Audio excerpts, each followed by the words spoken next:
श्री स्वामी समर्थ. जय जय स्वामी समर्थ. स्वामींचं नाव घेऊन मी आजच्या ह्या नवीन व्हिडिओला सुरुवात करते. येत्या 14 जुलै म्हणजेच मंगळवारी आली आहे ज्येष्ठ अमावास्या. या दिवशी ज्येष्ठ महिना संपून आषाढ महिन्याची सुरुवात होणार आहे. या अमावास्येचा प्रारंभ 13 जुलैला सायंकाळी 6:50 होणार असून समाप्ती 14 जुलैला दुपारी 3:13 होणार आहे. आणि उदय तिथीनुसार ही ज्येष्ठ अमावास्या जी आहे ती 14 जुलै म्हणजेच मंगळवारी साजरी केली जाणार आहे. पण अमावास्येचा प्रारंभ हा सोमवारी येत असल्यामुळे तिला सोमवती अमावास्या असे सुद्धा म्हटले जाते. सोमवती अमावास्या ही भगवान शिव, देवी पार्वती आणि पितरांच्या पूजेसाठी अत्यंत शुभ मानली जाते. या दिवशी स्नान, दान, जप, तप आणि पितृतर्पण केल्याने विशेष पुण्य मिळते. पितरांचे आशीर्वाद मिळवण्याकरता, पितृदोष कमी करण्याकरता अनेक जण या दिवशी तर्पण श्राद्ध करतात. धार्मिक मान्यतानुसार सोमवार हा भगवान शिवांचा समर्पित दिवस आहे. त्यामुळे या दिवशी शिवलिंगावर जल, दूध, बेलपत्र, धतुरा अर्पण करून ओम नमः शिवाय मंत्राचा जप केल्याने मनोकामना पूर्ण होतात. विवाहित महिला पतीच्या दीर्घायुष्यासाठी आणि सुखी वैवाहिक जीवनासाठी सोमवती अमावास्येचे व्रत करतात. काही ठिकाणी पिंपळाच्या झाडाची पूजा करून त्याला 108 प्रदक्षिणा घातल्या जातात. या दिवशी पवित्र नदीत स्नान करून पितरांना तर्पण अर्पण करणे शुभ मानले जाते. गरजू लोकांना अन्न, वस्त्र, तीळ, धान्य किंवा दक्षिणा दान केल्याने पितृ प्रसन्न होतात. या अमावास्येच्या दिवशी सर्वार्थ सिद्ध योग सुद्धा घडून येत आणि या योगामध्ये जे पण आपण कार्य करतो तो नेहमी यशस्वी होते असे म्हटले जाते. ज्येष्ठ अमावास्येच्या दिवशी अनेक लोक आपल्या पितरांसाठी स्नान, दान, तर्पण, श्राद्ध आणि पिंडदान करतात, ज्यामुळे प्रखर पितृदोषापासून सुटका मिळते. एवढंच नाही तर पूर्वजांचा आशीर्वाद देखील प्राप्त होतो. आता काही ठिकाणी या ज्येष्ठ अमावास्येला वटसावित्री व्रत देखील करण्याची परंपरा आहे. आपल्याकडे या ज्येष्ठ महिन्यातील पौर्णिमेला वटपौर्णिमेचं व्रत केलं जातं, पण बऱ्याच ठिकाणी बघा या ज्येष्ठ अमावास्येला वटसावित्री व्रत केले जाते. म्हणून या दिवशी सुवासिन स्त्रिया आपल्या पतीच्या दीर्घायुष्यासाठी वडाच्या झाडाची पूजा करतात. धार्मिकदृष्ट्या हा दिवस अतिशय महत्त्वाचा असल्यामुळे या दिवशी काही प्रभावी उपायांनी सेवा देखील केल्या जातात. आणि म्हणूनच सोमवती अमावास्येच्या दिवशी तुम्ही काही नाही केलं तरीही चालेल, पण प्रत्येकाने आपल्या पितरांकरता संध्याकाळी इथे लावा असा एक दिवा.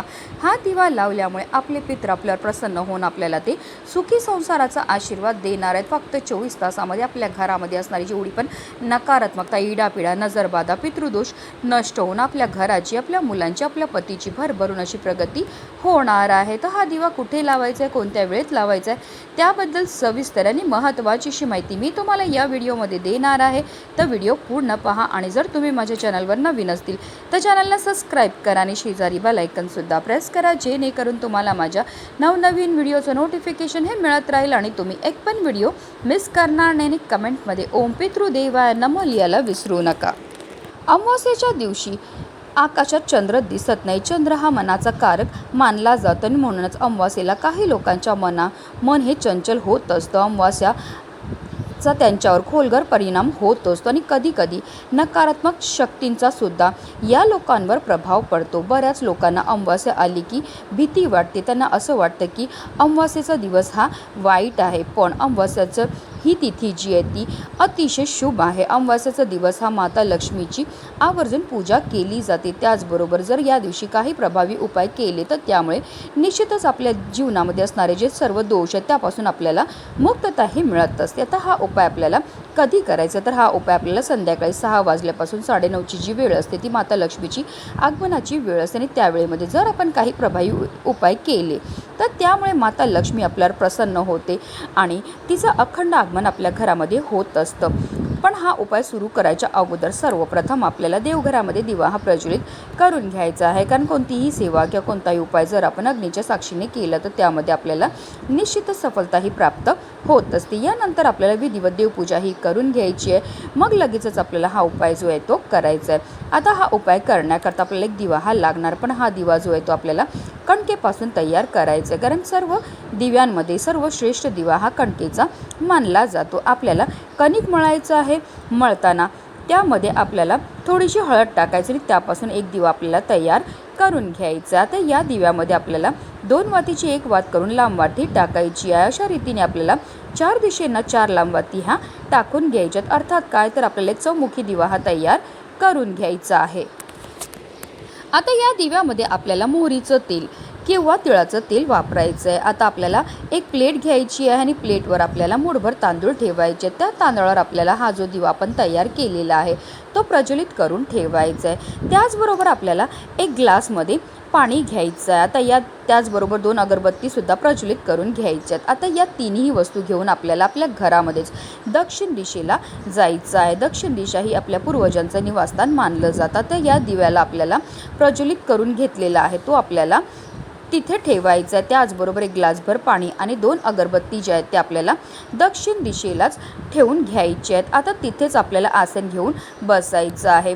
आता जर तुम्हाला तुमच्या पितरांचं नाव माहिती असेल तर नाव घ्या, नाही माहिती असेल तर आपल्याला 108 वेळा ओम पितृदेवाय नमः या मंत्राचा जप हा करायचा आहे। त्यानंतर आपल्याला हात जोडून क्षमा याचना ही करून घ्यायची आहे। आपल्याकडनं झालेल्या कळत नकळत चुकांची आपल्याला त्यांच्याकडनं क्षमा मागून घ्यायची आहे। यापुढे आपल्याला त्यांचं कायम स्मरण राहील। तसेच आपल्या घरामधील प्रत्येक सदस्यांना सुद्धा या दिव्याला नमस्कार करायला लावायचा आहे।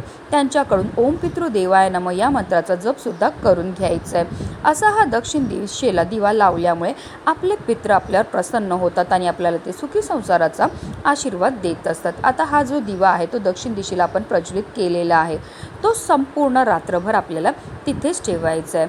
आता दुसऱ्या दिवशी आपल्याला काय करायचं, सकाळी लवकर उठायचं, स्नान करायचं, त्यानंतर हा दिवा त्याचबरोबर ग्लासभर जे पाणी आहे ते आपल्याला तिकडनं उचलायचं आणि आपल्याला एखाद्या झाडाखाली नेऊन हा दिवा जो आहे तो ठेवायचा। त्याचबरोबर जे ग्लासभर पाणी आपण ठेवलेलं आहे ते पाणीसुद्धा आपल्याला तिकडनं त्या झाडाजवळ अर्पण करून टाकायचं आहे। दिव्याखाली जे आपण तांदूळ ठेवलेले ते सुद्धा आपल्याला त्या झाडाखाली नेऊन ठेवायचे, जेणेकरून तिथे असणारे पशु पक्षी कीटक ते खातील। हे सुद्धा आपल्याकडनं केलेलं एक प्रकारचं दान असतं। हे दान केल्यामुळे आपले पितृ आपल्यावर प्रसन्न होतात आणि आपल्याला ते सुखी संसाराचा आशीर्वाद देत असतात। प्रत्येक अमावास्येच्या दिवशी आवर्जून हा उपाय जो आहे तो करायचा आहे। हा उपाय केल्यामुळे आपल्या जीवनामध्ये असणारा प्रखरातला प्रखर पितृदोष दूर होतो आणि आपल्या जीवनामध्ये असणारे जे संकट आहेत ते दूर होतात। आपल्या जीवनामध्ये असणारे जे दारिद्र्य आहे ते दूर होण्यामध्ये मदत ही मिळत असते। म्हणूनच व्हिडिओ जास्तीत जास्त लोकांपर्यंत शेअर करा, जेणेकरून प्रत्येकाच्या आयुष्याचं कल्याण हो हीच मनामध्ये इच्छा। श्री स्वामी समर्थ, जय जय स्वामी समर्थ।